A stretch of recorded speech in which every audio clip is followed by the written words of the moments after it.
Climate change is the most pressing problem facing mankind, and we have to find ways of generating power that doesn't produce carbon dioxide.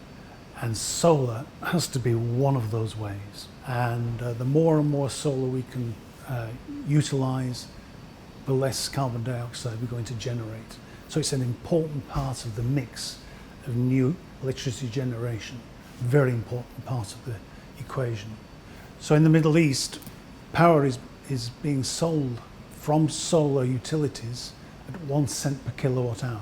And even in the UK, we're at 4.5p per kilowatt hour. It's an extremely attractive form now of electricity generation. It is growing fast. So for example, in 2004, we first got beyond 1 gigawatt in worldwide production. In 2021, it's forecast will exceed 200 gigawatts. That's a 200-fold increase in 17 years. It's an incredible growth story, and it's only going to continue to grow.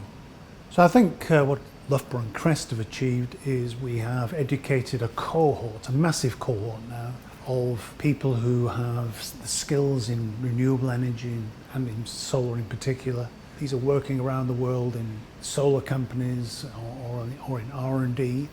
I think we can also claim to have made a difference in our understanding of these new technologies. And I think all of this will lead to lower cost solar electricity.